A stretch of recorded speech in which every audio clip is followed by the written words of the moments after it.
Hello everyone, कैसे हैं आप। आई होप आप घर पे जैसे होंगे। तो मेरे बच्चे, आज के इस लेक्चर में हम एक सैम्पल पेपर सॉल्व करेंगे और सैम्पल पेपर में कितनी सेक्शंस होती हैं, आपको उन सेक्शंस में कितने क्वेश्चंस अटेम्प्ट करने होते हैं, मैं ये मान के चल रहा हूँ आपको वो पहले से पता है और यहाँ पर लिखा भी हुआ है अगर आपको नहीं पता है। ठीक है, टोटल 20 क्वेश्चन हैं और आपको 16 अटेम्प्ट करने हैं। सेक्शन ए में, बी में भी सेम है, सी में 10 में से 8 करने होते हैं। ठीक है, तो बिना टाइम वेस्ट किए जल्दी से हम इसको सॉल्व करना स्टार्ट करते हैं। Question number 1, if x and y are two prime positive integers then root x plus root y is rational, irrational, natural number या फिर पॉजिटिव इंटीजर। आपको इस एक्सप्रेशन के बारे में बताना है कि वो क्या होगा। मेरे बच्चे x और y दोनों प्राइम है, मानो एक 2 है दूसरा 5 है, तो आपको कहीं इस तरह से लिखा है √2 √5। आपको पता है √2 एक इरेशनल नंबर है, √5 एक इरेशनल नंबर है, तो दो इरेशनल नंबर का जब आप सम करेंगे तो वो इरेशनल ही आएगा। The B part is the right option.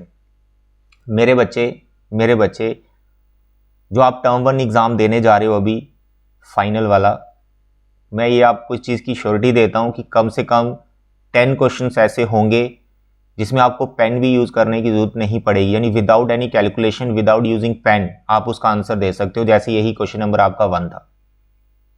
ठीक है, तो इसलिए आपने ध्यान से पेपर को रीड करना है। कैलकुलेशन के बिना भी बहुत सारे क्वेश्चंस किए जा सकते हैं। ठीक है, वो जस्ट आपकी नॉलेज पे डिपेंड होगा। तो यहां पर देखो क्वेश्चन नंबर 1 हमने कर भी दिया। Now the question number 2, the pair of equations x equal to a and y equal to b graphically represent the lines which are parallel intersecting at ab, coincident intersecting at ba। कह रहा है कि यार ये दो line से अगर हम इनका ग्राफ बनाएं तो क्या पिक्चर ये हमें प्रोवाइड करेंगी। तो x equal to a and y equal to b का हम ग्राफ ही बना लेते हैं। ये आपकी x एक्सिस y एक्सिस आ गई। x इक्वल टू ए, अब ये पॉजिटिव है नेगेटिव है जो कुछ भी हो, x equal to a it is a line which is parallel to y axis, यानी आप a यूनिट इधर चले गए ना, दिस इज a यूनिट, तो आपने ये लाइन ड्रॉ कर दी। तो ये लाइन किसकी है, x is equal to a की।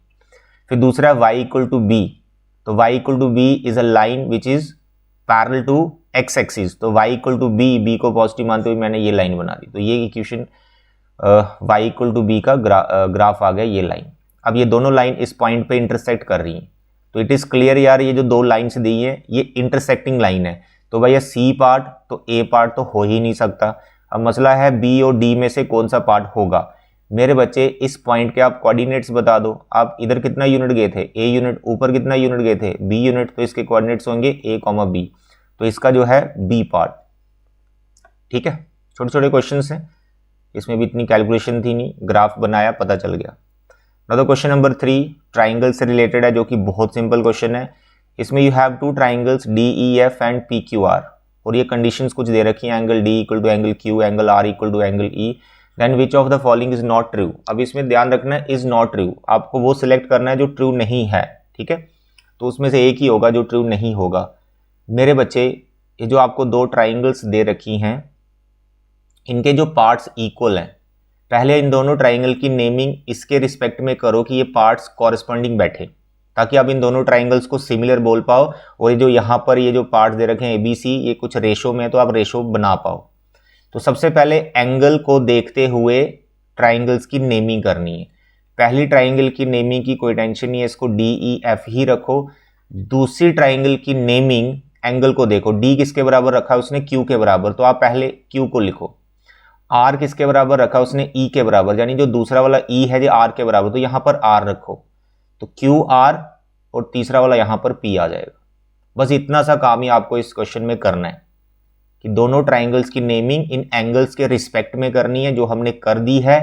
अब क्योंकि कॉरेस्पॉन्डिंग एंगल्स इक्वल दिए हैं तो बाय ए सिमिलरिटी ये दोनों ट्राइंगल्स क्या होगी, सिमिलर होगी। अब ये सिमिलर है तो कॉरेस्पॉन्डिंग साइड्स का रेशो सेम होता है। मैं सारी साइड्स ले लेता हूँ, तीनों की तीनों साइड्स ले लेता हूँ। मानो डी ई किसके बराबर आ जाएगा, रेशो किसके साथ बनाएगा, क्यू आर के साथ। ई एफ किसके साथ रेशो बनाएगा, आर पी के साथ। डी एफ किसके साथ रेशो बनाएगा, क्यू पी के साथ। तो मैंने कॉरेस्पॉन्डिंग साइड्स की जो है रेशो ले ली।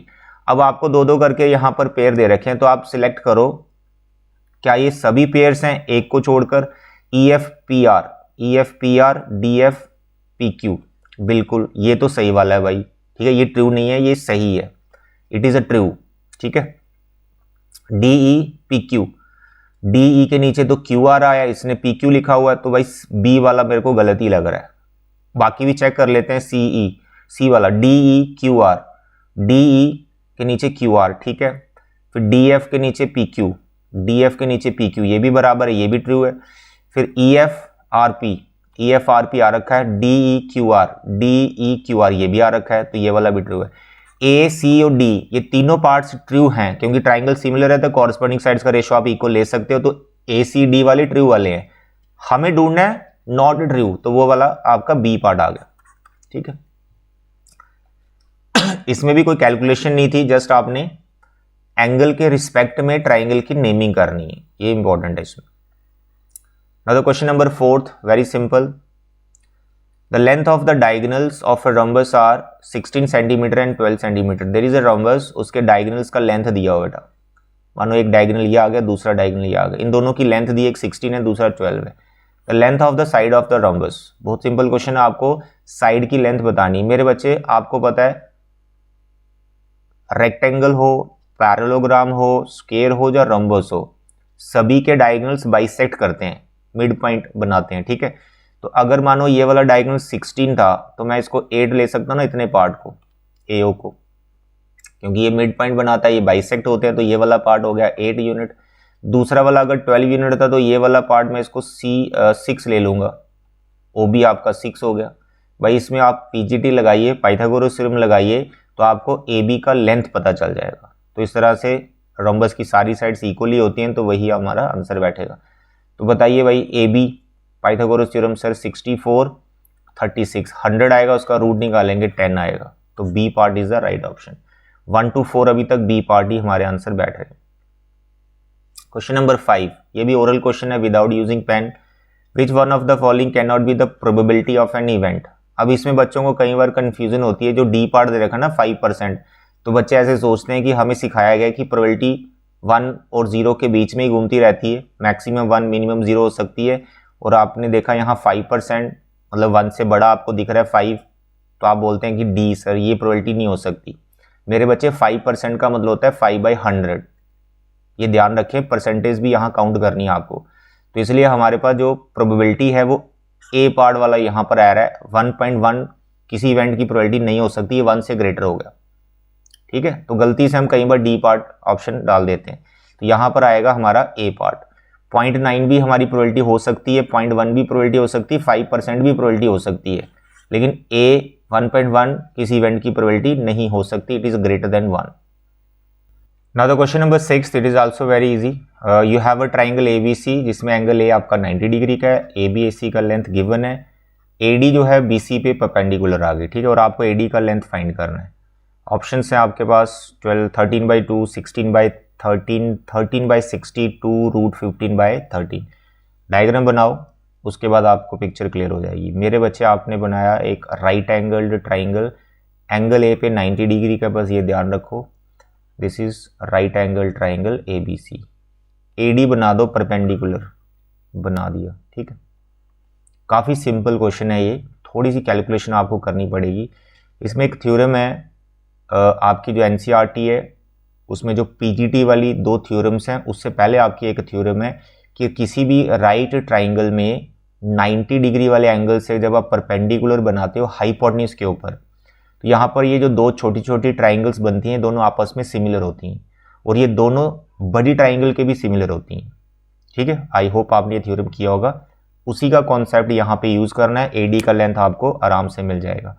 मेरे बच्चे जैसे आपको AB 5 दे रखा है, AC भी आपको गिवन है, दैट इज 12, तो BC का length that you can find, Pythagoras theorem लगाओ, BC का लेंथ आ जाएगा जो कि 13 आएगा, that you can find.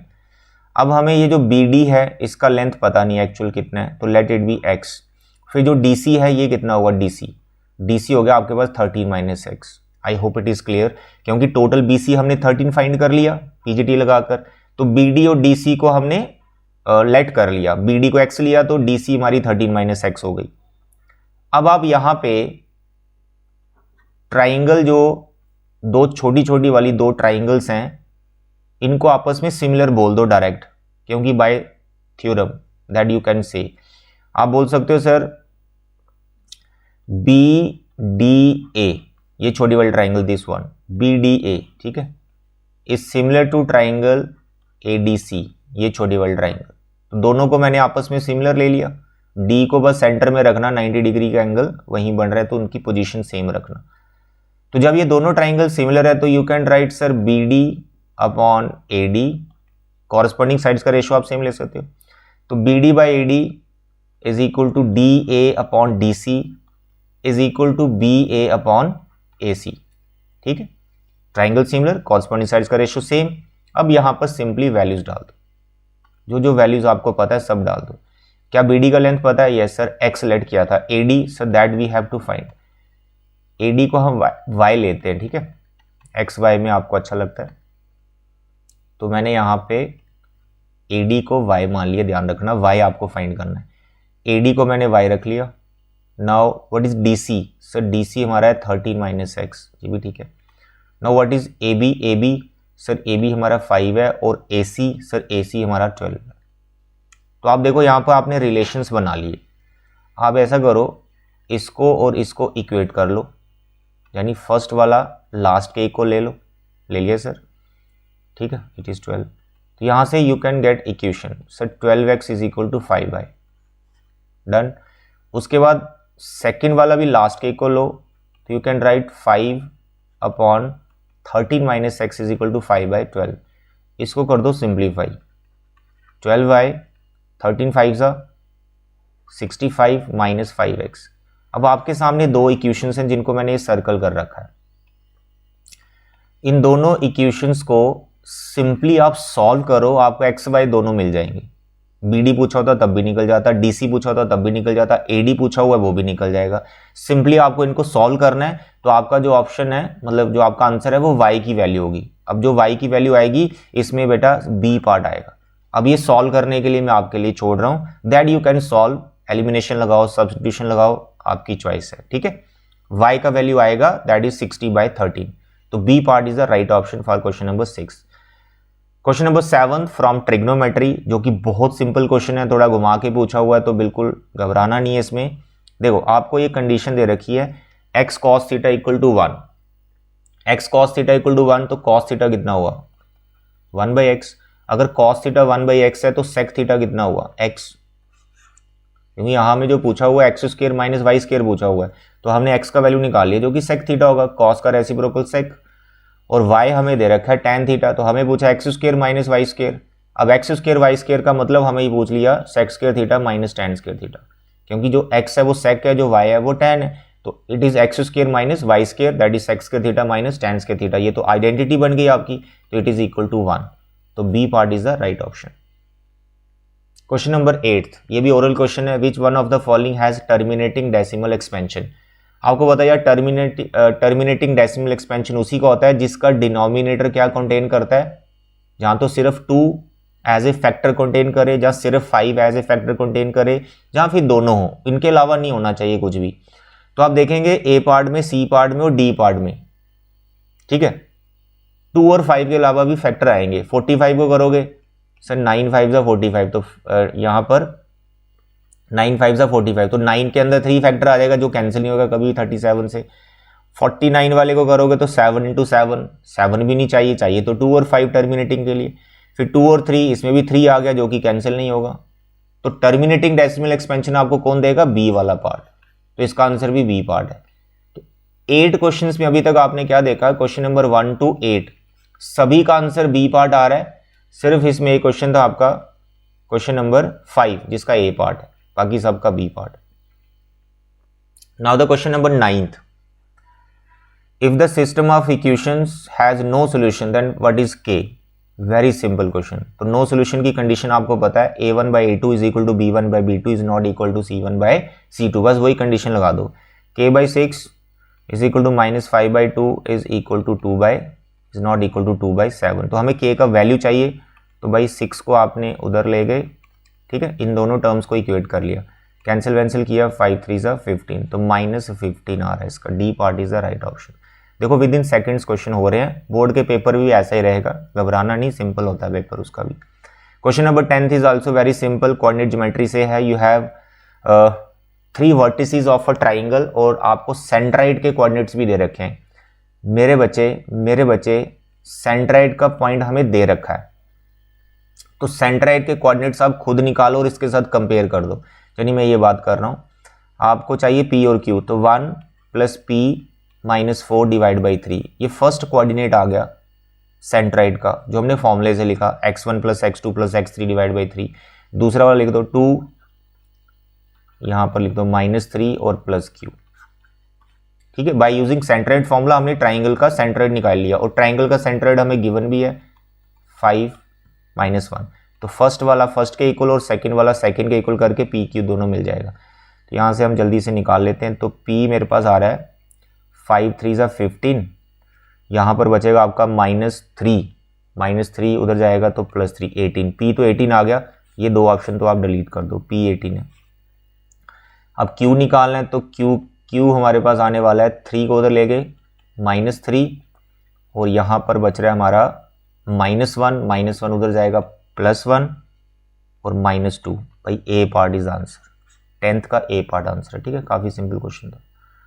Question number 11th, इसमें थोड़ी सी कन्फ्यूजन हो सकती है, बट क्वेश्चन बहुत सिंपल है, ओरल है ये भी। 3 is the least prime factor of A. A कोई नंबर है, उसका सबसे छोटा जो प्राइम फैक्टर है वो 3 है, तो वह A3 ही होगा। फिर 3 ही वो नंबर होगा जिसके पास 3 फैक्टर है। ठीक है, क्योंकि A3 is the least prime factor of A। 7 is the least prime factor of B। अब जो 7 है वो लीस्ट प्राइम फैक्टर है B का, तो फिर B क्या होगा, B/7 ही होगा, क्योंकि 7 के पास 7 एज ए फैक्टर आ जाएगा, लीस्ट मिनिमम। आधे समझ। तो 3 और 7 A और B की वैल्यू हो गई। हमें पूछा then the least prime factor of A + B। भाई A + B, तो मैंने बोल दिया A3 है, B आपका 7 है, 3 और 7 को प्लस करो 10, जो A + B है वो 10 आया, A + B आपका 10 आया। लेकिन हमें पूछा गया है A और B के सम में लीस्ट प्राइम फैक्टर, तो 10 के अंदर सबसे छोटा प्राइम फैक्टर कौन है, 10 को फैक्टराइज करो ना, 2 × 5, तो सबसे छोटा प्राइम कौन है इसके अंदर, 2 है, तो 2 is the least prime factor in 10। तो यहां पर हमें लीस्ट प्राइम फैक्टर आंसर ढूंढना है, तो that is 2, A part is the right option. Now the question number 12th, it is also very simple question, you can read. You have a number n जिसमें prime factorization उसकी कर रखी है, then the number of consecutive zeros in n। अब इस statement से आपने confuse नहीं होना है कि ये क्या पूछ लिया, बट ये कॉन्जिक्यूटिव जीरोज का मतलब कि मानो आपके पास कोई नंबर है ना 1 0 2 3 0 4 0 0 0 0, कॉन्जिक्यूटिव मतलब लगातार जीरोज कितनी आ रही हैं, तो देखो 1 2 3 4, ये है कॉन्जिक्यूटिव जीरोज। इस जीरो और इस जीरो को काउंट नहीं करना आपको। ठीक है, अब ये जो आपको नंबर दे रखा है, एक तो सिंपल है कि आप सबको मल्टीप्लाई कर दो, कॉन्जिक्यूटिव जीरोज पता चल जाएंगी, बट थोड़ा सा अगर आप दिमाग लगाओगे, 3 और 7 को मत छेड़ो। ठीक है, इसके अंदर से जीरोज नहीं निकलेंगी। आप देखो यार 2 और 5, यही आपको जीरोज प्रोवाइड करते हैं। अब 2 की पावर 3, 5 की पावर 4, तो अब यहीं से 10 बनेगा और जीरोज पता चल जाएंगी आपको। ठीक है ना, मल्टीप्लाई करने की भी जरूरत नहीं है। तो 2 का पावर 3 और 5 का पावर 3 और 5 का पावर 1, तो मैंने जो 5 का पावर 4 था ना उसको ब्रेक कर दिया, 2 के साथ मैंने उसका ग्रुप बना लिया, 2 और 5 दोनों की मैंने सेम पावर कर दी, तो यहाँ पर टोटल मेरा बन जाएगा 10 की पावर 3, जो आपको 3 जीरोस कॉन्जिक्यूटिव प्रोवाइड कर देगा लास्ट में। आई होप आपको ये समझ आ गया, और बाकी वाले नंबर से कोई भी जीरो नहीं मिलने वाली है आपको लास्ट में, तो इसका बी पार्ट आंसर है। ठीक है, 3 कॉन्जिक्यूटिव जीरोस मिलेंगी इसमें। Question number 13, sine theta minus cos theta equal to 0, then what is the value of this term. बच्चे साइन और कॉस दोनों का डिफरेंस 0 दे रखा है, यहां से आप थीटा फाइंड कर लो, बड़े आराम से आप फाइंड कर सकते हैं। कॉस थीटा उधर ले गए, साइन थीटा के डिवाइड में कॉस थीटा ले आओ, equal to 1, sine by cos होता है tan, tan इक्वल टू 1, तो थीटा आपका 45 डिग्री आ गया। थीटा का जो वैल्यू 45 डिग्री इसमें पुट कर दो, तो साइन 45 होता है 1/√2, यानी 1/√2 का पावर 4, दूसरा भी 1/√2 का पावर 4। अब 1/√2 1/√2 1/√2 1/√2 4 टाइम करोगे तो वो आपके पास आएगा 1/4, दूसरा भी 1/4, इट इज 2/4, दैट इज 1/2। इसका आंसर आ गया C. Easy question. Now the question number 14। ऐसे क्वेश्चंस देख के कभी घबराना नहीं है, ये बड़े सिंपल क्वेश्चंस होते हैं, बस डराने के लिए बड़ी बड़ी टर्म्स दे रखी होती हैं। एक्स दिया है, वाई दिया है, जेड दिया हुआ है, तो आपको ये एक्सप्रेशन का वैल्यू बताना है, x square, y square, z square. तीनों का आप स्क्वेयरिंग ले लो, प्लस कर दो, अपने आप आंसर बैठ जाएगा 2 स्टेप में। मेरे बच्चे एक्स का स्क्वायर यानी r square sine square cos square, y का स्क्वायर यानी r square sine square c, z का स्क्वायर बोले तो आर स्क्वायर कॉस स्क्वायर है। अब इन सब में एक तो आर स्क्वायर कॉमन है। पहले एक काम करता हूँ, मैं फर्स्ट 2 में कॉमन लेता हूँ, थोड़ा सा एक आइडिया मिल रहा है यहाँ पे। फर्स्ट 2 में आर स्क्वायर कॉमन आ गया और साथ में एक चीज़ और कॉमन आ रही, साइन स्क्वायर। ठीक है, r square sine square first 2 term में कॉमन है, पीछे क्या बचा, कॉस स्क्वायर ए और साइन स्क्वायर, ये सी है, सॉरी दिस इज सी। पीछे बच रहा आपका cos square C and sine square C, ये तो 1 होता है। देखा, सिंपल क्वेश्चन है। ये आपका 1 हो गया, इसको छोड़ दो, पीछे बचा आर स्क्वायर साइन स्क्वायर ए और यहाँ पर बचा आर स्क्वायर कॉस स्क्वायर ए। दोनों में फिर आर स्क्वायर कॉमन, फिर बच रहा आपका साइन स्क्वायर ए कॉस स्क्वायर ए, ये फिर से 1 होता है, ये चला गया तो खाली आर स्क्वायर। तो भैया D part is the right answer of this question. काफ़ी सिंपल है। जब मैंने अपने वीडियो लेक्चर में आपको ट्रिग्नोमेट्री पढ़ाया, कुछ एक्स्ट्रा एमसीक्यूज करवा रहा हूँ, आई थिंक ये क्वेश्चन हमने कर रखा था। Now question number 15। Question number 15, perimeter of the semi circular protractor is 36, then what is its diameter. अब इसमें कंफ्यूजन पता क्या होती है, सेमी सर्कल का उसने पेरीमीटर बोल दिया तो आप जल्दी से 2πr ले लेते हो। बच्चे यहाँ ध्यान रखना, उसने प्रोटेक्टर लिया हुआ है तो डायमीटर को भी इंक्लूड करना है। ठीक है ना, जैसे आपका ये प्रोटेक्टर है तो आप लेते हो ये वाला पार्ट सिर्फ, तो भाई ये वाला पार्ट भी लेना है, वो है 36 के इक्वल टोटल, यानी 2πr का हाफ सेमी सर्कल का पेरीमीटर आ गया ये, प्लस आपको एक डायमीटर भी लेना पड़ेगा, ये वाला पूरा पार्ट, ये आपको 36 दिया हुआ है। बस इस कंडीशन से आपको डायमीटर की वैल्यू मिल जाएगी। तो मेरे बच्चे ऐसा करो, ये 2 कैंसिल कर दो और पाई का वैल्यू डाल दो 22/7। रेडियस तो आपको पता है नहीं, वो हम निकाल लेंगे, और डायमीटर को 2r लिख लो, 36, r कॉमन, 22/7 + 2 = 36, r मिलेगा उसका डबल कर दो। तो मेरे बच्चे यहाँ पर आपके पास आ गया 36, 7 को मैंने उधर क्रॉस कर दिया, इसका मैंने एलसीएम लिया था 22 और 14 नीचे आ रहा है, ठीक है, प्लस में, तो 36, 7, 22 और 14 होता है 36, कैंसिल 7, बच्चे रेडियस 7 आ गया, उसका डबल आ गया 14। अब इस कंडीशन को याद रखना, बस सिंपली यहाँ से आपको आर या डी निकाल लेना डायरेक्ट, तो आपको मिल जाएगा 15 का C part. Now the question number 16, ये भी ओरल क्वेश्चन है, एक स्टेटमेंट है, 3 times the sum of the square of side of a triangle is equal to dash times the sum of the square of the median of that triangle। अब ये statement है, ये आपकी knowledge पे है, आपकी मेमोरी पे है कि आपने ट्राइंगल चैप्टर को पढ़ा हुआ, एनसीईआरटी में एज ए थ्योरम है, एज ए क्वेश्चन है ये, ठीक है ना। 3 times the sum of the square of side of a triangle, तो मीडियंस के स्क्वायर के कितने टाइम होता है, वो 4 टाइम होता है। अब ये तो मेमोरी बेस्ड है भाई, याद है तो ठीक है, नहीं तो भूल जाओगे। तो C part is the right option. Question number 17, ABC is a right triangle at C। Okay, right triangle जल्दी से बना दो, राइट एंगल एट सी पे बना दिया हमने 90 डिग्री का। उसके बाद हमें ACBC का रिलेशन दिया है, इसको ए रख लेते हैं, इसको बी रख लेते हैं। ACBC का रिलेशन दिया हुआ है तो हमें एंगल ABC ढूंढना है, ABC यानी इस एंगल का वैल्यू ढूंढना है। तो हमें रिलेशन दिया हुआ है AC और BC में। अब AC और BC में tan रेशो आती है, तो हम ऐसा करते हैं यहाँ tan B, ठीक है, B एंगल ढूंढना है ना हमें, तो हमने tan B बोला, परपेंडिकुलर बाय बेस, तो मैंने लिखा tan B = AC/BC according to this right angle triangle. Okay, AC और BC का रिलेशन तो हमें ऑलरेडी गिवन था, तो AC को आप डाल दो √3 BC जो कि गिवन है, और डिवाइड में BC, दोनों कैंसिल हो गए, पीछे बचा √3। अब tan B का वैल्यू √3 आ रहा है, तो tan कितने डिग्री पे √3 होता है, 60 डिग्री पे, तो B एंगल बैठा आपका 60 डिग्री का, तो C part is the right option. Question number 18, यहाँ भी ट्रिग्नोमेट्री में कोई कंडीशन आपको दे रखी है और आपको थीटा का वैल्यू फाइंड करना है, जो कि बहुत सिंपल है मेरे प्यारे बच्चे। आपको साइन स्क्वायर कॉस स्क्वायर जो रेशोज दिख रही हैं इसमें से किसी एक को चेंज कर दो, मतलब पूरे क्वेश्चन को किसी एक सिंगल रेशो में लेके आ जाओ। मैं ऐसा करता हूँ कि जो साइन स्क्वायर है ना इसको 1 माइनस कॉस स्क्वायर कर देता हूँ, ठीक है। दूसरे वाले कॉस को कुछ नहीं करना। आप कॉस स्क्वायर को भी 1 माइनस साइन स्क्वायर लिख सकते हो, मतलब जहाँ सिर्फ साइन कर दो जहाँ सिर्फ कॉस कर दो। तो मैंने सिर्फ कॉस ही कर दिया हर जगह, तो थीटा देखो यहाँ से आ जाएगा। तो it is 2 minus 2 cos square theta minus cos square theta is equal to 2 हमारा यहाँ पे हो गया कैंसिल। तो यहाँ पे मेरी जो कैलकुलेशन बैठ रही है it is 3 cos square theta equal to 0।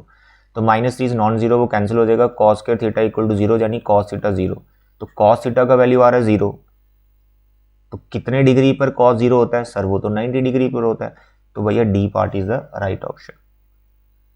Question number 19, simple सा क्वेश्चन है, आपको इन दोनों इक्वेशंस को सॉल्व करना है। 19 में इन दोनों इक्वेशंस को आपको सॉल्व करना है। एक्स और वाई की जो वैल्यू आएगी उनको डिवाइड करके देखो तो आपका राइट ऑप्शन आ जाएगा। तो सॉल्व करने के लिए आप कोई भी मेथड यूज कर सकते हैं। मैं यहाँ पे एलिमिनेशन मेथड यूज करने वाला हूँ। तो मेरे बच्चे B X minus A Y is equal to A plus B, फिर आपके पास A X plus B Y is equal to A minus B. Elimination में इसको मैं ए से इंटू कर दूंगा, इसको मैं बी से इंटू कर दूंगा, ठीक है। अब वो इंटू सब मैंने माइंड में कर रखा है, उतना आप कर सकते हैं। मैं यहाँ पे इसको डायरेक्ट सब्ट्रैक्ट कर रहा हूँ। तो ए बी अभी होगा ना, एक्स वाली टर्म कट जाएगी, ठीक है। और जो वाई वाली टर्म है ना उसमें वाई कॉमन आ जाएगा, यहाँ बचेगा माइनस ए स्क्वायर माइनस बी स्क्वायर। इतना आप कर सकते हैं, मैं जानता हूँ। यहाँ पर होगा माइनस ए बी, ऊपर होगा ए स्क्वायर, यहाँ भी होगा प्लस ए बी, तो ये कट जाएगा। ऊपर होगा ए स्क्वायर और नीचे ये प्लस बन चुका होगा प्लस बी स्क्वायर। यहाँ से करके वाई आपका -1 आएगा। मैंने बहुत जल्दी निकाल लिया है क्योंकि एलिमिनेशन मेथड में आप एक्सपर्ट हो, दैट यू कैन डू। थोड़ा मैंने डायरेक्ट किया है। वाई का वैल्यू -1 आया है। अब वाई का वैल्यू -1 आया है, इसको आप फर्स्ट या सेकंड इक्वेशन में डाल दो। मानो मैं सेकंड इक्वेशन में डाल देता हूँ यहाँ पर वाई का वैल्यू -1, तो मेरे को एक्स मिल जाएगा। तो वाई मैंने डाला -1, ये हो गया माइनस बी, ए माइनस बी, बी कैंसिल हो गया, एक्स बेटा 1 आ रहा है। एक्स 1 आया, वाई -1 आया, दोनों को डिवाइड करो तो कितना आएगा? माइनस ही आएगा ना। तो A part is the right option. Question number 20, ये भी थोड़ा ओरल टाइप ही है, कोई इतनी बड़ी कैलकुलेशन इसमें है नहीं, प्रोबेबिलिटी का क्वेश्चन है। कह रहा missing helicopter is reported to have crash somewhere in the rectangular region as shown in the figure, what is the probability that it crashed inside the lake shown in the figure. भाई probability का question है, क्या chance है कि वो इस lake में crash करेगा, ठीक है। तो रेक्टेंगल का जो एरिया है वो आपका सैम्पल स्पेस बन गया और जो आपकी लेक है वो फेवरेबल हो गया क्योंकि उसकी प्रोबेबिलिटी पूछी हुई है उसमें क्रैश होने की। तो आपको सिंपली लिखना है लेक का एरिया डिवाइड बाय रेक्टेंगल का एरिया। अब लेक भी एक तरह से देख लो, डायमेंशंस क्या हैं वो आपको देखना पड़ेगा। तो सबसे पहले मैं रेक्टेंगल का एरिया देख लेता हूँ, लेंथ इंटू ब्रेड। तो लेंथ इसकी 9 है, विड्थ इसकी 4.5 है। मल्टीप्लाई मत करना, ठीक है, कैंसिल करने पे ध्यान दिया करो, मल्टीप्लाई नहीं करना। लेक का हमें डायमेंशंस निकालना पड़ेगा। देखो टोटल इसका 9 है, ये हमें 6 दिया हुआ, तो ये 3 हुआ। तो एक तो इसका लेंथ टाइप कुछ 3 आ गया। दूसरा ये 4.5 टोटल है और ये वाला पार्ट 2 दिया हुआ, तो ऊपर बचा हमारे पास 2.5। That's all. बस इसको कैंसिल कर दो, ये कैंसिल हो गया सर। 3 डेसिमल सेम पोजीशन पे, दैट यू कैन कैंसिल। ये दोनों 5 से जा रहे हैं, 5 से चला गया, ये 9 से चला गया, तो ऊपर खाली 5 बचा, नीचे 9 3 से 27, 5/27 आ रहा है। C part is the right option. Section A आपकी कंप्लीट हो गई। आपको 16 ही करने, मैंने सारे क्वेश्चन सॉल्व किए। Now the question number 21, section B हमारी स्टार्ट हो गई है। क्वेश्चन नंबर 21, अब देखो इसमें भी क्वेश्चन काफ़ी सिंपल है, बट थोड़ी सी बच्चों को कन्फ्यूजन होती है कि सर ये जो स्टेटमेंट दे रखी है ये आपको क्लियर है, ये चैप्टर नंबर 1 रियल नंबर से है। इसमें जो HCF जो आपको LCM निकालना। अब मानो आपको ये पता नहीं चल रहा है कि HCF निकालें या LCM निकालें, उसका भी मैं आपको एक ट्रिक बता देता हूँ। आप हर एक ऐसी वर्ड प्रॉब्लम में HCF निकाला करो, ठीक है। उस HCF को लॉजिकली सोचा करो, क्या वो आपकी गिवन स्टेटमेंट से मैच करता है। मैं आपको क्वेश्चन सॉल्व करके बताता हूँ, ध्यान से समझना मैं क्या बता रहा हूँ। 3 bulbs red green yellow flash eight interval of 80 second 90 seconds and 110 seconds, ठीक है। बल्ब के फ्लैश होने की अपना एक टाइम पीरियड है कि पहला बल्ब 80 सेकंड के बाद फ्लैश करता है, दूसरा वाला 90 सेकंड के बाद फ्लैश करता है, थर्ड वाला 110 सेकंड्स के बाद फ्लैश करता है। All three flash together at 8 o'clock, तीनों 8 बजे इकट्ठे फ्लैश हुए एक साथ। At what time will three bulbs flash all together again, अगर 8 बजे वो एक साथ फ्लैश हुए थे तो फिर से कब वो एक साथ फ्लैश होंगे, एक साथ फ्लैश तो होंगे लेकिन एक साथ कब फ्लैश होंगे। अब आपकी कंफ्यूजन क्या है कि सर एचसीएफ निकालें या एलसीएम निकालें। मेरे बच्चे अगर कंफ्यूजन बनती है, आप इसको प्रैक्टिकली नहीं समझ पाते हो क्वेश्चन को, लेकिन इतना क्लियर हो जाता है इसमें एचसीएफ या एलसीएम ही निकालना है, तो आप एचसीएफ निकालो, फिर इस स्टेटमेंट से मैच करो। जैसे मैं आपको अभी करके दिखा रहा हूं, देखो मेरे पास नंबर है 80, 90, 110।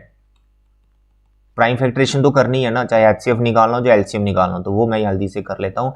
80 होता है 16 5 तो 2 raised to power 5, 4 into 5। 90 होता है आपका 18 into 5, तो 18 को वी कैन राइट 2 into 3 का square into 5। 110 it is 22 into 5 that is 2 into 11 into 5। तो प्राइम फैक्टरेशन मैंने तीनों नंबर की कर दी, ठीक है। अब सपोज करो मैं इसमें एचसीएफ निकालता हूँ, लेट अस सपोज कि मैंने इसमें एचसीएफ निकाला। अब जब मैं इसका एचसीएफ निकाल रहा हूं तो आप देख पा रहे हैं कि इन तीनों में हाईएस्ट फैक्टर कौन है, बताओ। एक तो तीनों में 2 है, दूसरा तीनों में 5 है, तो मेरा आ रहा है 10। तो क्या मैं अपना आंसर 10 सेकंड बोल सकता हूं, यानी मैं ऐसा बोल सकता हूं कि तीनों बल्ब एक साथ 8:10 के बाद फिर से फ्लैश करेंगे, एक साथ 10 सेकंड के बाद फिर से एक साथ फ्लैश करेंगे? अरे भाई वो पॉसिबल ही नहीं है। क्यों? पहला बल्ब ही 80 सेकंड के बाद फ्लैश होता है, तो 10 सेकंड के बाद वो तो फ्लैश होगा ही नहीं, एक भी बल्ब फ्लैश नहीं होगा 10 सेकंड्स के बाद। तो तीनों इकट्ठे कैसे एक साथ फ्लैश हो जाएंगे 10 सेकंड्स के बाद? तो अगर कभी आपको वर्ड प्रॉब्लम कंफ्यूज करे, आप प्रैक्टिकली उसको नहीं समझ पा रहे हैं, आप जो एचसीएफ निकालो उसको चेक करो, क्या ये लॉजिकली फिट बैठ रहा है? नहीं बैठ रहा है भाई, एचसीएफ नहीं निकालना आपको। इस क्वेश्चन में आपको एलसीएम निकालना है मेरे बच्चे, इस क्वेश्चन में आपको एलसीएम निकालना है। और ऐसा ही कई बार आप एलसीएम निकाल के भी देख सकते हो। कई वर्ड प्रॉब्लम ऐसी होंगी जिसमें आप एलसीएम निकालो और फिर देखो वो एलसीएम क्या लॉजिकली फिट बैठ रहा है, तो कई बार एलसीएम भी फिट नहीं बैठता है, एचसीएफ ही हमारा आंसर होता है। और वो जब आप वर्ड प्रॉब्लम प्रैक्टिस करोगे ऐसा करके देखना, ये फिट बैठेगा जो मैं आपको आइडिया दे रहा हूं, ठीक है। चलो अब इसका हम एलसीएम निकाल लेते हैं बच्चे। तो निकालना तो हमें एलसीएम ही है, तो एलसीएम यहाँ पे ये फैक्टर्स मैंने बना रखे हैं। तो कितने फैक्टर्स हैं इसके अंदर? टोटल 2 भी है, 3 भी है, 5 भी है और 11 भी है। 2 की हाईएस्ट पावर 4 है, 3 की हाईएस्ट पावर 2 है, 5 की हाईएस्ट पावर 1 है और 11 की 1 है। इसको हम मल्टीप्लाई कर देंगे। 2 का पावर 4 16 होता है, 5 इसके साथ लिख दिया। 3 का स्क्वायर 9 होता है, 11 इसके साथ लिख दिया। 16 5 होता है आपके पास 80 और 9 11 इज 99। इसको मल्टीप्लाई कर दो 0। 9 8 72, 2 7 9 8 72 and it is 7920 सेकेंड्स। इतने सेकेंड्स के बाद तीनों बल्ब एक साथ फ्लैश होंगे। सेकेंड्स में हमने बता दिया, लेकिन उस टाइम पे टाइम कितना हुआ होगा वो टाइम आपको यहां पर कंफर्म करना है मेरे बच्चे। 7920 इसको आप डिवाइड करो 60 से, ये मिनट में आ जाएगा। 0 से 0 कैंसिल किया, 6 से 792 आप कैंसिल करोगे तो 132 आएगा। 132 मिनट्स के बाद वो एक साथ फ्लैश होंगे। 132 मिनट्स में आवर्स कितने होते हैं? 60 से डिवाइड करो, या फिर 132 को आप ऐसे लिख लो कि सर 132 जो है उसको मैं लिख सकता हूं 60 + 60 + 12। 60 में 1 आवर हो गए, 60 में 1 आवर हो गए और 12 मिनट्स अलग से, यानी 2 घंटे 12 मिनट। 2 घंटे 12 मिनट के बाद वो एक साथ फ्लैश होंगे। 2 घंटे 12 मिनट, तो 8 बजे वो फ्लैश हुए थे, तो 2 घंटे 12 मिनट इसमें डालो तो 10 घंटे 12 मिनट, सॉरी 10:12। तो C part is the right option. Word problem है, करने में बहुत कम टाइम लेगी, लेकिन अगर आप कंफ्यूज हो गए एचसीएफ लेना है या एलसीएम लेना है, फिर आप कंफ्यूज ही रहोगे। लॉजिक मैंने आपको बता दिया, एक आइडिया मैंने आपको दे दिया। एचसीएफ निकालो या एलसीएम निकालो, उसको फिट किया करो लॉजिकली। एचसीएफ निकाल के पहले देखा करो बस, ठीक है। चलिए question number 22। A line intersect y axis x axis at point P and Q respectively, ठीक है, मान लेते हैं। फिर एक पॉइंट है वो मिड पॉइंट बन जाएगा उस लाइन सेगमेंट पी क्यू का, okay. Then the coordinates of P and Q. Very interesting question. देखो ये आपकी एक्स एक्सिस वाई एक्सिस आ गई, आपका ओरिजिन आ गया। पहले इस पॉइंट को मार्क करो, ये पॉइंट है मिड पॉइंट पी क्यू का। ये पॉइंट कहाँ पर बैठा हुआ है, कौन से क्वाड्रेंट में बैठा हुआ है, पॉजिटिव नेगेटिव फोर्थ क्वाड्रेंट में बैठा हुआ है, ठीक है। ये पॉजिटिव ये नेगेटिव नीचे यहाँ बैठा हुआ। तो अब मैं पी क्यू मेरे को यहीं बनानी पड़ेगी। तो जो आपकी वाई एक्सिस है वो किस पॉइंट पे इंटरसेक्ट हो रही है, पी पे। ये पी हो गया, ये क्यू हो गया। अगर ये क्यू है तो ये अल्फा कॉमा 0 ले लो, और ये पी है तो इसको 0 कॉमा बीटा ले लो, ठीक है। मतलब ये एक्स एक्सिस पे तो अल्फा 0 हो गया, ये वाई एक्सिस पे तो 0 बीटा हो गया। ये इसका मिड पॉइंट है 2, -5। That's all. Mid point formula लगाओ, अल्फा बीटा की जो वैल्यू आएगी वही आपके पी क्यू के कोऑर्डिनेट्स बन जाएंगे। तो मेरे बच्चे यहाँ पर हम मिड पॉइंट फॉर्मूला लगा रहे हैं। इसमें हमारे पास आ जाएगा, पहले हम लिखेंगे 2 किसके बराबर आ जाएगा, पहला coordinate alpha plus 0/2, alpha plus 0/2, यानी अल्फा का वैल्यू 4 आ रहा है, अल्फा का वैल्यू 4 आ रहा है, यानी क्यू के जो कोऑर्डिनेट्स हैं 4, 0। तो भाई क्यू दूसरे नंबर पर रखा ना इसने। ए बी सी में से कुछ हो ही नहीं सकता, क्योंकि ना इसमें 4 है, ना इसमें 4 है, ठीक है, क्यू के कोऑर्डिनेट्स। तो वैसे डी पार्ट है, अगर आपको बीटा भी निकालना तो दैट यू कैन फाइंड। तो उसमें आएगा -5 = beta plus 0/2। Simply mid point formula लगा रहा हूँ, कंपेयर कर रहा हूँ। तो बीटा का जो वैल्यू है वो आ गया मेरे पास -10। तो जो पी के कोऑर्डिनेट्स आ गए दैट इज 0, -10, ये आ गया D. That's all, D part is the right option. Question number 23, trigonometry आपके एनसीईआरटी जैसा क्वेश्चन है, बड़ा सिंपल सा है। यहाँ पर आप tan थीटा देख सकते हैं 3/4 है। अगर tan थीटा 3/4 है तो sin theta you can tell me. देखो ये परपेंडिकुलर है, ये परपेंडिकुलर है और ये बेस है, तो हाइपोटेन्यूज जो आपका 5 होगा। तो sin थीटा की जो वैल्यू निकालोगे परपेंडिकुलर बाय हाइपोटेन्यूज, इसमें cos थीटा भी है, base by hypotenuse 4/5। That's all. sin cos हमने निकाल लिया क्योंकि उसी में ये एक्सप्रेशन दे रखी है, सिर्फ आप वैल्यूज डाल दो इसमें। sin का वैल्यू 3/5, cos का वैल्यू 4/5 + 1, sin का वैल्यू 3/5, cos का वैल्यू 4/5 - 1। सिंप्लीफाई कर दो सर इसका सॉरी 5 एलसीएम आ गया, ऊपर आ गया 12 - 4 + 5। 5 जो एलसीएम होगा वो कट जाएगा डिनोमिनेटर से भी। 4 × 12 + 4 - 5, 12 4, 12 में से 4 इट इज़ 8 5 13, नीचे 12 4 16, 16 में 5 11, 13/11 आ रहा है। Okay, C part is the right option. चलिए now the question number 24, it is also very simple question. कह रहे the value of C for which the pair of equations will have infinite many solutions. Infinite many solutions की आप conditions बताएं। a1/a2 is equal to b1/b2 is equal to c1/c2। बस ये conditions आप apply करो तो c की values के बारे में आप जान सकते हैं। मेरे बच्चे यहाँ पर आपकी कंडीशन बनेगी c/6 is equal to -1/-2 and 2/3, right. थोड़ा सिंप्लीफाई करें, यहाँ पर कुछ इस तरह से हमारे पास रिलेशन आ रहा है। देखो इनफिनाइट मैनी के लिए तीनों का इक्वल होना ज़रूरी है। अब यहाँ पर ये दो नंबर देखो 1/2 और 2/3, ये दोनों फ्रैक्शंस तो इक्वल है ही नहीं है, और इसके अंदर सी भी नहीं है। अगर तो इसके अंदर सी होता तो फिर कोई ऑप्शन सी का बन सकता था, लेकिन यहाँ पर ये दो फ्रैक्शन जिसमें सी भी नहीं है, बिल्कुल सी इसमें है ही नहीं है, इनको इक्वल कैसे करोगे आप? मतलब सी की कौन सी वैल्यू के लिए इनको इक्वल करोगे? ये तो इंडिपेंडेंट ऑफ सी है, तो सी की कोई भी वैल्यू इन दोनों को इक्वल नहीं बना सकती क्योंकि इसके अंदर तो सी नहीं है। तो इसका मतलब यहाँ पर there is no value of C for which we will get infinite many solutions, ठीक है। तो यहाँ पर आपका D part is the right option. Question number 25, according to fundamental theorem of arithmetic tell me this number is what? Composite, prime, neither prime, even. बच्चे even तो हो नहीं सकता, इसको क्रॉस कर दो, लास्ट में 5 है। उसके बाद ये प्राइम हो नहीं सकता, लास्ट में 5 है, ये फैक्टर्स बन जाएंगे इसके। अब नीदर प्राइम नॉर कंपोजिट और कंपोजिट नंबर के बीच में हमारे पास दो ऑप्शन जो बैठने। कंपोजिट नंबर के बारे में सोचो। कंपोजिट नंबर क्या होते हैं? कंपोजिट नंबर होते हैं जिनके 2 या 2 से ज़्यादा फैक्टर हो जाए। मेरे बच्चे इसके लास्ट में 5 है, तो 5 इसका एज ए फैक्टर तो है ही है, एक ये खुद है, इसका 5 फैक्टर, और भी इसके 1 भी इसका फैक्टर बन जाएगा। मतलब सिंपली आपको ये देखना है कि इसके लास्ट में 5 लगा है तो ये फैक्टराइज हो जाएगा, 5 से डिवाइड हो जाएगा, तो इसके फैक्टर्स बनना स्टार्ट हो जाएंगे, तो ये कंपोजिट नंबर में आएगा, ठीक है। A part is the right option.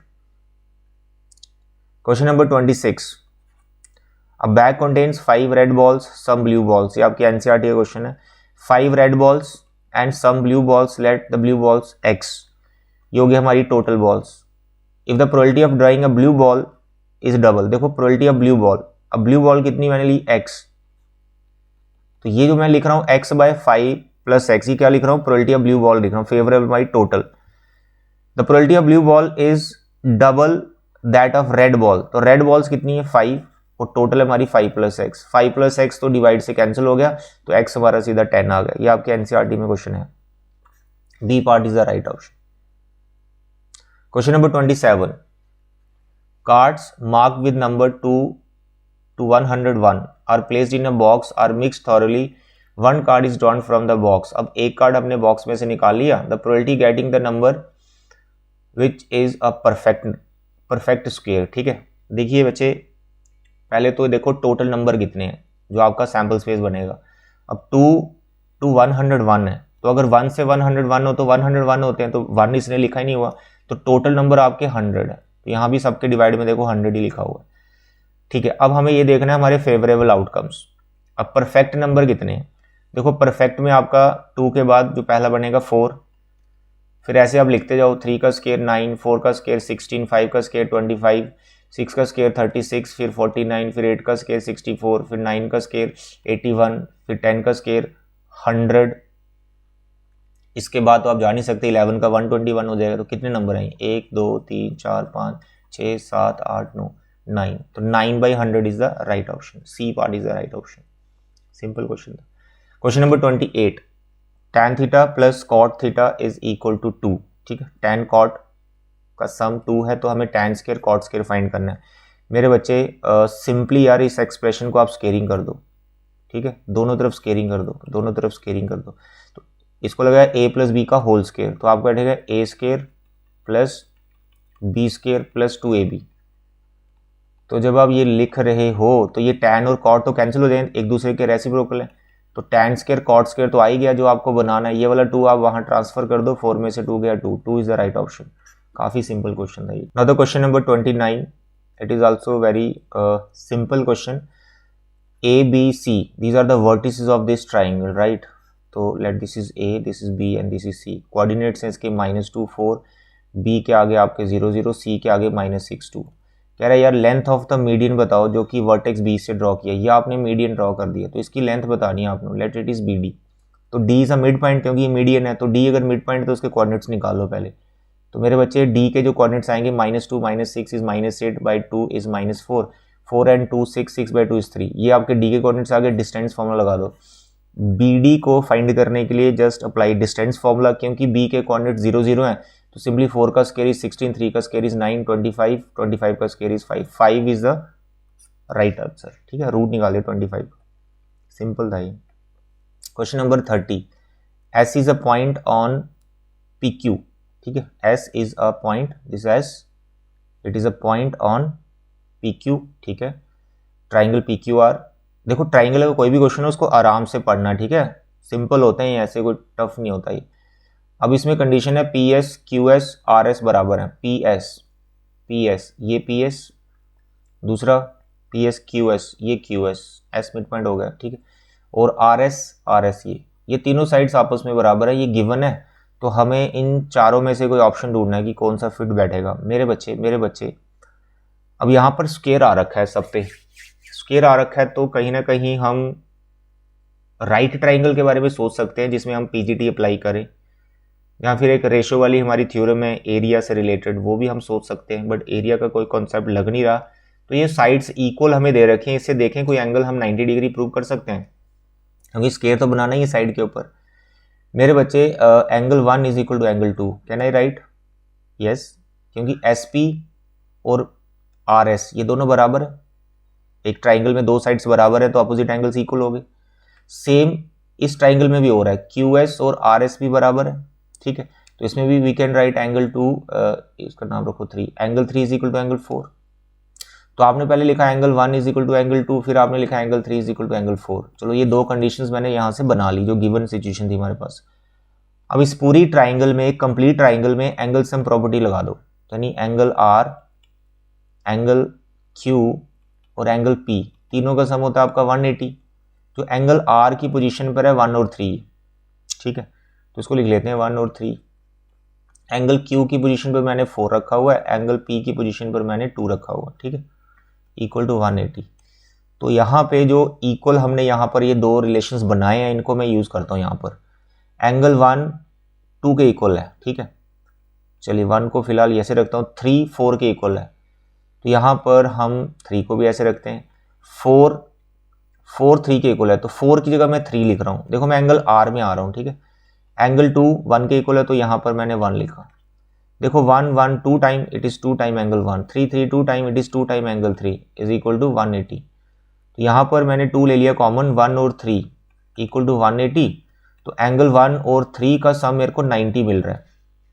Angle 1 3, अब एंगल 1 3 का सम तो एंगल आर है, यानी एंगल आर जो है वो 90 डिग्री के इक्वल है।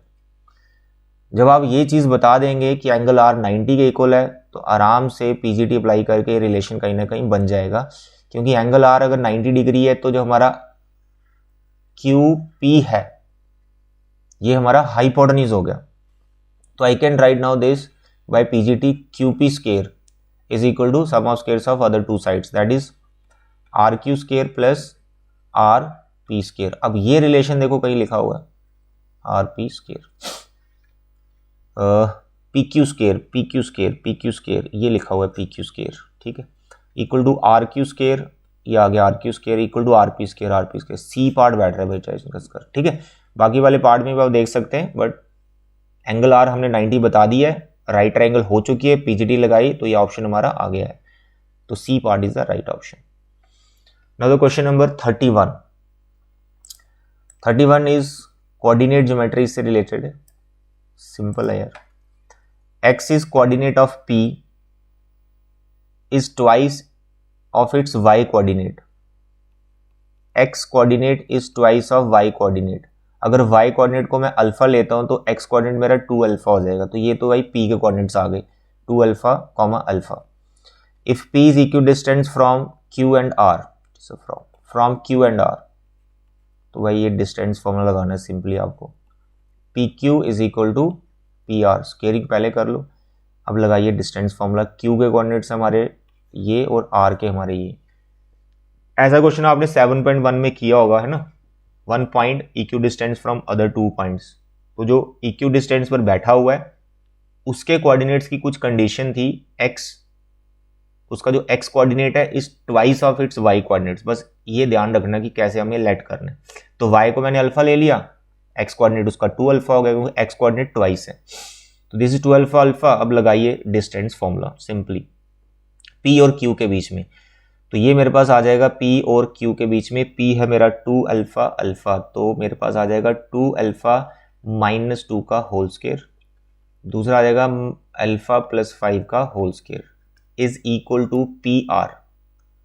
पी और आर के बीच में distance formula, it is 2 alpha plus 3 का whole square and it is alpha minus 6 का होल स्क्वायर।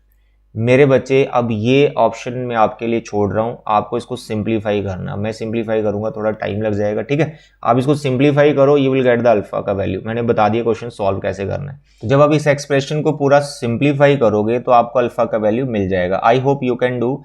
तो जो भी आपका आंसर आएगा तो मैं इसका सही आंसर आपको बता देता हूँ कि बी पार्ट इसका आंसर आपका बैठना चाहिए, ठीक है। चलिए क्वेश्चन नंबर 32, ये भी ओरल क्वेश्चन है। Vatsal claims that congruent figures are similar as well. कह रहा है जो कॉन्ग्रुएंट फिगर्स हैं वो हमेशा सिमिलर होती हैं। विनायक कह रहा है that claims that similar figures are congruent as well. कह रहा है जो सिमिलर होती हैं वो भी हमेशा कॉन्ग्रुएंट होती हैं। Who is correct? क्या दोनों करेक्ट हैं या एक कोई करेक्ट है? मेरे बच्चे यू नो जो सिमिलर फिगर्स होती हैं, जैसे एक ये आगे दो ट्राइंगल्स, मानो ये दोनों सिमिलर है, क्या ये कॉन्ग्रुएंट हो रही हैं? नहीं हो रही ना। तो सिमिलर फिगर्स हमेशा कॉन्ग्रुएंट नहीं होती हैं, लेकिन जो कॉन्ग्रुएंट होती हैं वो हमेशा सिमिलर होती हैं। या आपने ऐसा क्वेश्चन भी किया होगा ट्राइंगल में, congruent figures are always similar, यानी जो वत्सल है वो सही बोल रहा है। तो A part is the right option.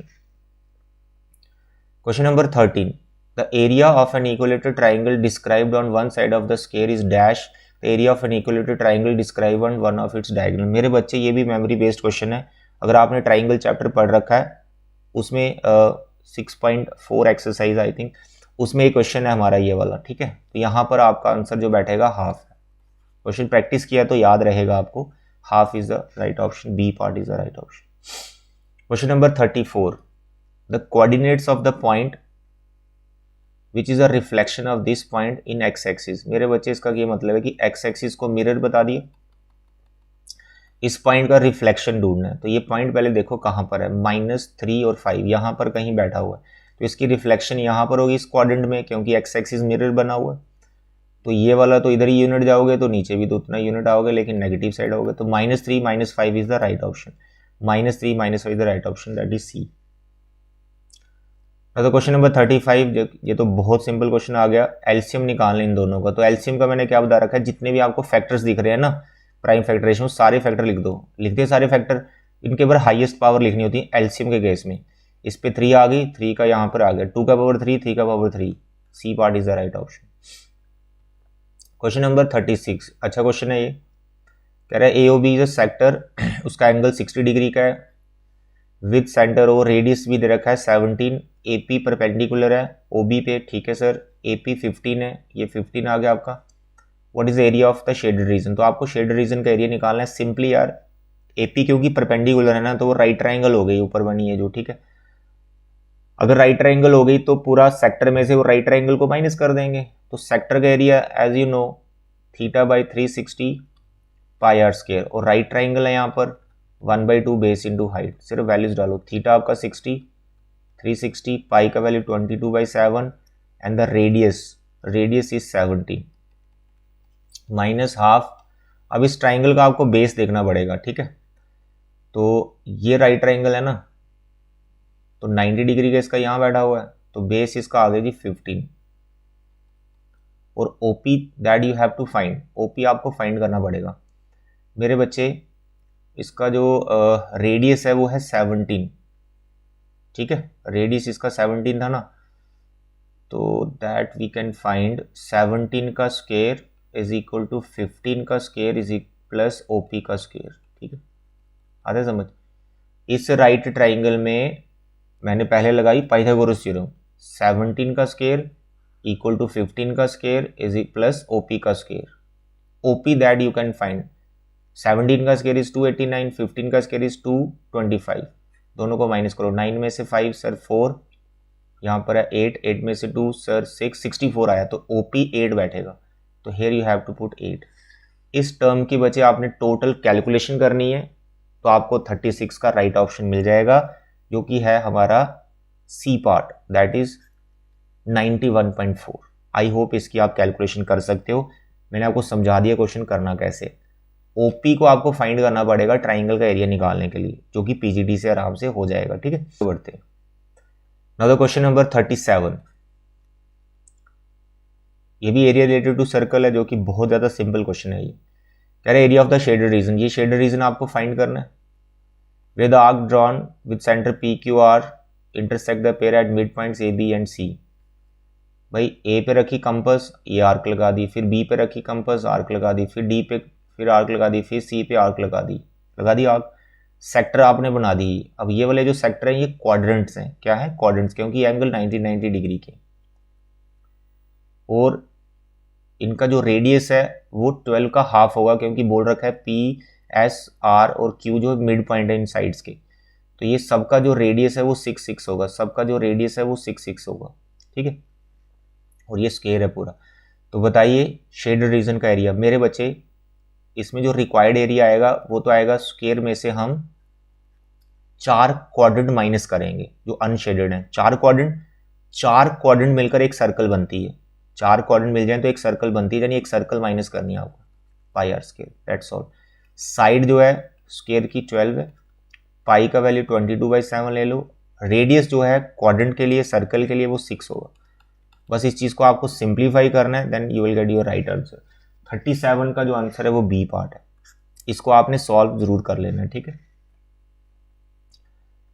Question number 38, alpha beta are the roots of the quadratic polynomial such that, ये हमें कंडीशन गिवन है, alpha plus beta is equal to half of alpha beta. तो बताइए के का value क्या है मेरे प्यारे बच्चों। ये तो हो गया sum of roots alpha plus beta, तो सम ऑफ रूट्स होता है माइनस बी बाय, ये इसका बी है और इसका ए वन है, तो आएगा माइनस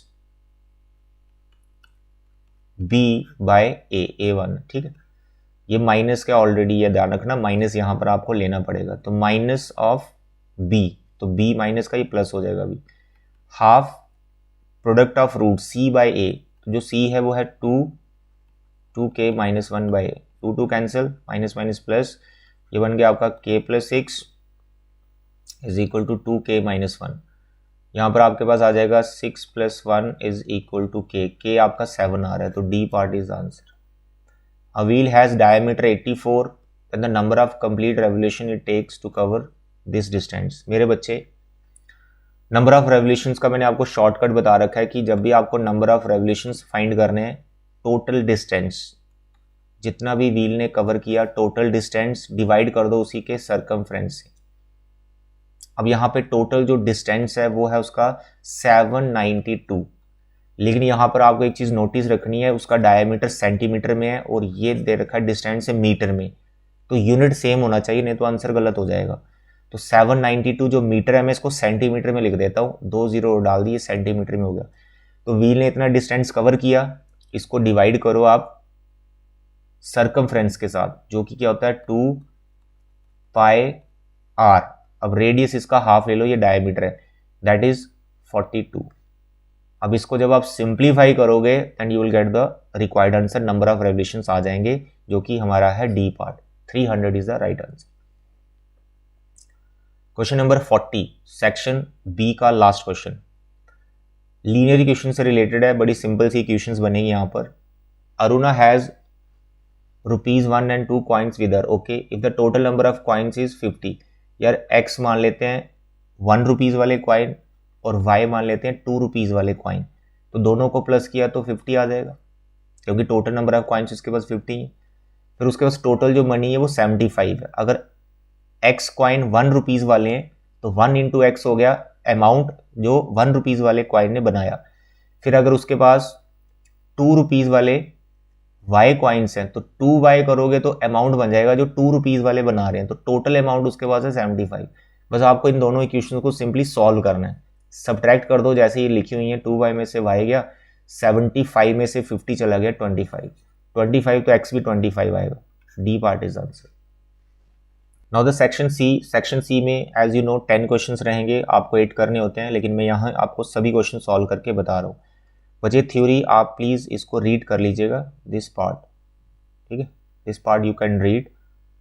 हमें जो क्वेश्चन है वो ये वाली स्टेटमेंट पे ध्यान देना, जो ये क्वेश्चन ऑप्शन पूछेगी। मैं कह रहे for a packaging box to satisfy certain requirements its length 3 metre greater than the width and its height must be 2 metre less than the width.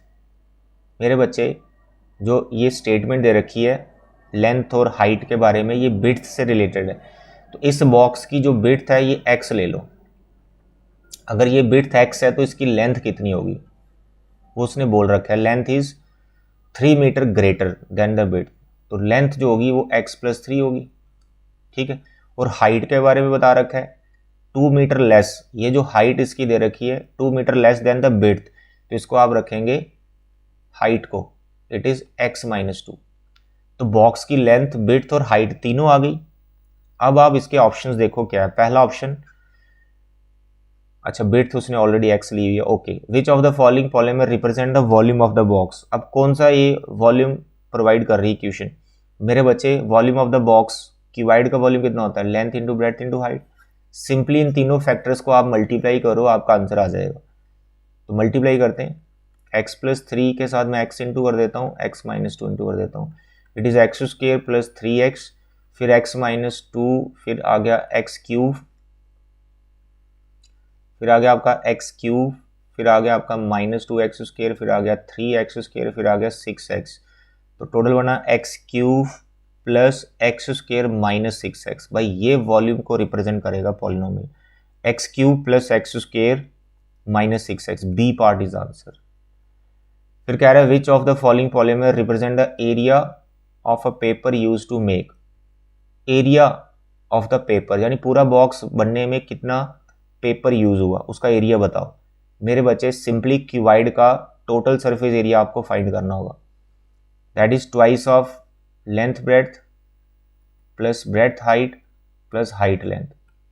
बच्चे लेंथ थी हमारी x प्लस 3, विड्थ थी हमारी x, width थी हमारी x, height थी x minus 2, height थी x minus 2, length थी हमारी x प्लस 3। इसको जब आप सिंप्लीफाई करोगे तो आपको रिक्वायर्ड पॉलिनोमियल मिल जाएगा। 42 का जो आपका आंसर बैठेगा बी पार्ट है, इसको आप पूरा सिंप्लीफाई कर लो, बी पार्ट तक आप पहुंच जाओगे बड़े आराम से। Now the question number 43, another similar box is to be made such that its area of the base is given by the polynomial this। देखो यार एरिया इस पॉलिनोमियल से वो बता रहा है, ठीक है, बेस, एक बेस का, having sum of 0 7 and the product is, यानी जो भी पॉलिनोमियल आप बनाओगे, जो आप पॉलिनोमियल बनाओगे बेस के लिए, उस पॉलिनोमियल के जीरोस का सम दे रखा है 7 और प्रोडक्ट दे रखा है 10। आपको सिंपली पॉलिनोमियल बनाना है और उस पॉलिनोमियल को फैक्टराइज करना है। फैक्टराइज करने के बाद दो फैक्टर आएंगे, वो दो फैक्टर एक लेंथ रिप्रेजेंट कर रहा होगा, एक विड्थ रिप्रेजेंट कर रहा होगा, क्योंकि जो आप पॉलिनोमियल बना रहे हो वो एक फेस का पॉलिनोमियल बना रहे हो, यानी एक फेस। तो एक फेस कैसा होता है, रेक्टेंगुलर, तो रेक्टेंगल में एक लेंथ और दूसरी विड्थ। तो पॉलिनोमियल भी आपका क्वाड्रेटिक ही बनने वाला है, आपका सम और प्रोडक्ट गिवन है, x square minus sum plus product बन गया पॉलिनोमियल। इसकी मिडिल टर्म भी ब्रेक करनी है ताकि आप ये बता पाओ लेंथ विड्थ क्या है। दो फैक्टर बनेंगे, ये y में रखना है इसको, ठीक है। चलिए फैक्टर्स बनाइए, इसके मिडिल टर्म ब्रेक हो जाएगा इसका। It is 5y minus 2y plus 10, y common, y minus 5 minus 2 common, y minus 5, तो y माइनस 5 और y माइनस 2, एक लेंथ है एक विड्थ है।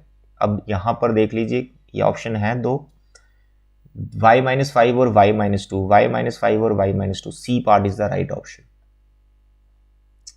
Question number 44, third box has an area, अब एक बॉक्स और है, रेक्टेंगुलर फेसेस, रेक्टेंगुलर जो फेसेस हैं उनका पॉलिनोमियल q ऑफ z से डिनोट कर लिया।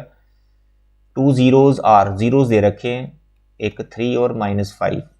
अब यहाँ पे पॉलिनोमियल बनाना है, लेंथ विड्थ नहीं बतानी, यहाँ पॉलिनोमियल बनाना है, जीरोज गिवन है, तो सिंपली आप सम प्रोडक्ट कर लो पहले।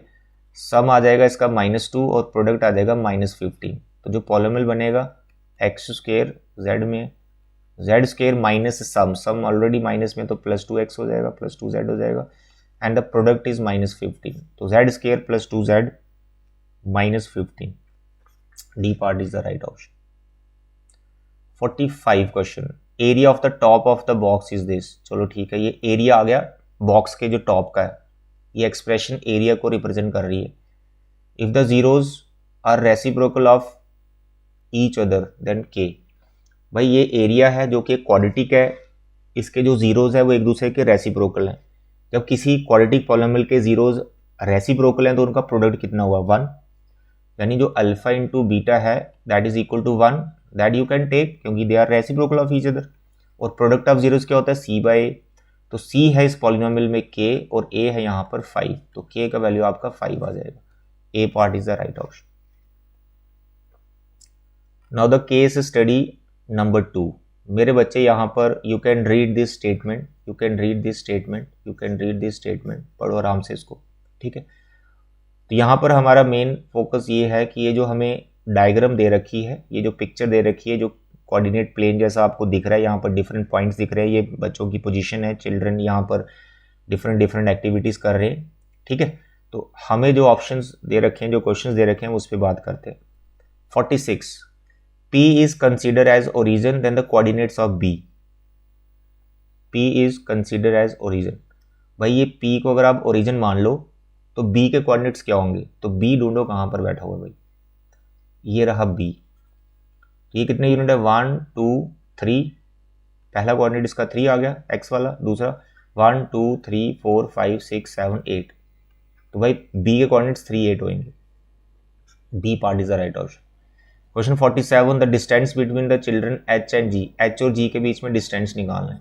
बच्चे ये h है और ये g है, या तो इसको पहले कोऑर्डिनेट्स निकाल के डिस्टेंस फॉर्मूला लगा दो, ठीक है, या फिर ऐसा करो, आपको पता है ये 2 यूनिट है और ये भी 2 यूनिट है, तो पाइथागोरस थ्योरम लगा दो, एच जी वैसे आ जाएगा। अब पीजीटी लगाएंगे, 2 का स्क्वायर 2 का square 4 4 4 8, root 8 is answer. PGT लगा दी मैंने, root 8 D part. 48 the coordinate of the point that divides the line segment joining the points A and D in the ratio 2:3। भाई ए को पकड़ो, डी को पकड़ो, रेशो आपको गिवन है 2:3, सिंपली सेक्शन फॉर्मूला लगाना है, बट उसके लिए आपको ए डी के कोऑर्डिनेट्स देखने पड़ेंगे, पी एज ए ओरिजिन ही रखना है। ए के कोऑर्डिनेट्स आपके इधर 1 ऊपर है, 1 2 3 4 5 6 1 6, ए के कोऑर्डिनेट्स 1 6। अब डी के देखो, डी कहाँ पर है, डी यहाँ पर 1 2 3 4 5 6 7 8 8 आ गया, 1 2 3 4 5 6 8 6। section formula you have to apply, then you will get the required coordinates। तो section formula आता आपको अप्लाई करना, 2 8 जा 16 and 3 1 जा 3, डिवाइड बाय रेशो का सम 5, फिर 2 6 जा 12, 6 3 जा 18, रेशो का सम 5, 6 3 19 by 5, उसका आएगा 30 by 5 दैट इज 6, तो 19 by 5 और 6 देख लो, D part is answer. Okay, now the question number 49, diagram में भी जाने की इसकी जरूरत नहीं है, आपको दोनों पॉइंट्स दे रखे हैं। If P is equi distance from these 2 points, तो भाई वही बात आ गई, इसका नाम अगर मैं P रख लेता हूँ, P नहीं, इसका नाम कुछ और ही रख लेते हैं, P तो ऑलरेडी है, let its name is R। तो RC is equal to RF, दोनों का स्क्वेयरिंग कर दो, ठीक है, इक्वेशन अपने आप बन जाएगी। तो यहाँ पर हम लिख रहे हैं x - 6 का होल स्क्वायर प्लस y - 8 का होल स्क्वायर RF के लिए आ गया x - 6 का होल स्क्वायर प्लस y - 1 का होल स्क्वायर। ये दोनों फैक्टर आपके डायरेक्ट कैंसिल हो जाएंगे, इनका स्क्वेयरिंग से पूरा स्क्वायर कैंसिल, प्लस माइनस के ऑप्शन रखना, प्लस वाला ऑप्शन नहीं लेना, y कैंसिल हो जाएगा, माइनस वाला ऑप्शन लेना, -y + 1 हो जाएगा, y इधर गया 2y, -8 उधर गया तो बनेगा ये +8 9 हो जाएगा, तो y आ जाएगा आपका 9/2 दैट इज 4.5, ठीक है। अच्छा, हमें इक्वेशन बनाना था, ओके, 2y = 9। अब 2y = 9 कोई ऑप्शन है, कोई भी ऑप्शन नहीं है, लेकिन 14y और 63 को अगर मैं सिंप्लीफाई करूं तो 2y = 9 आ जाएगा, जहां फिर इसी को मैं 7 से मल्टीप्लाई कर दूं तो 14y और 63 आ जाएगा। B part is the right option. Question number 50, last question, the coordinates of P if H is taken as origin. H को आपने ओरिजिन मान लिया और P के कोऑर्डिनेट्स बताने। भाई H कहाँ है, देखो ये H, ये ओरिजिन बन गया तो इस P के कोऑर्डिनेट्स बताने। भाई H यहाँ पर आ गया तो P आपका थर्ड क्वाड्रेंट में बैठ रहा है, नेगेटिव साइड गया 1 यूनिट, -1 हो गया, नीचे आप आए 1 2 3 3 यूनिट नेगेटिव साइड, तो -1 -3 the coordinates of P। B part is the right option. तो ये था बच्चे आज का सैम्पल पेपर, सभी क्वेश्चंस प्रैक्टिस करो, इसी तरह से मैं और भी सैम्पल पेपर आपको करवाऊंगा। Thank you.